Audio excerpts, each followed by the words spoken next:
Natsikafiny télé La Réunion sy ny télé avy ao Mayotte ny tena zava-misy afen'ny fandrakana malagasy ireto vahiny manaty fivoriam-be fahadimy ny komisiona an-dranomasina indiana na ny COI atao eto Madagasikara ny 4 avrily 2024 ity nafenina mafy tokoa ary nasitsika any Ambanitsi ireo fahantsana izay tena nibaribary teto Antananarivo ka tsy ho entina sy ampandalovana eny amin'ireo faritra mahamenatra mihitsy ny vahiny mandritra io fivoriam-be io. Ny mpanao gazety ny televiziona tsy Mayotte La Première sy La Réunion La Première kosa dia nanabaribary ny ao Ambanitsi izay nafen'ny fitondrana malagasy mafy ary ao aneny fomba nanehoany izay. C'est dans cette case de fortune faite de bois récupéré de tôles et de sacs plastiques que vit Claudine.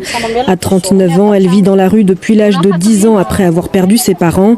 Avec son amie Robin, elle fouille chaque jour les poubelles à la recherche de nourriture. On ramasse du riz dans le bac à ordures. Voilà, et voici le riz. Nous, même si on est pauvre, on a pu avoir une marmite. Avant, on cuisinait dans une boîte de conserve, mais ça nous rendait malades. Dans ce quartier extrêmement pauvre, les ordures sont une ressource. Bouteilles en plastique ou en verre, boîtes de conserve, les habitants cherchent dans les poubelles tout ce qui peut être revendu. Jeannette est mère célibataire, elle s'occupe toute seule de ses 7 enfants après avoir quitté son mari qui la battait. Quand un de mes enfants tombe malade, c'est stressant pour moi car je n'ai pas d'argent pour aller chez le docteur.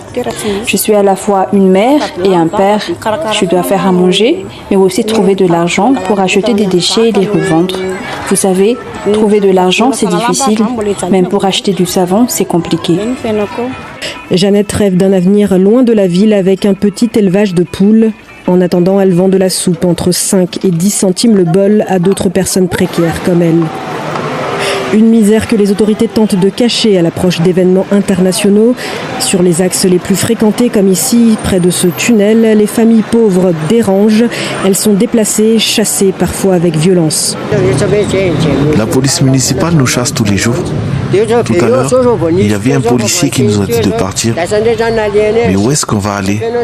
Si on s'oppose à eux, ils nous emmènent dans leur voiture de police et ils nous laissent très loin hors de la ville et on doit revenir ici à pied.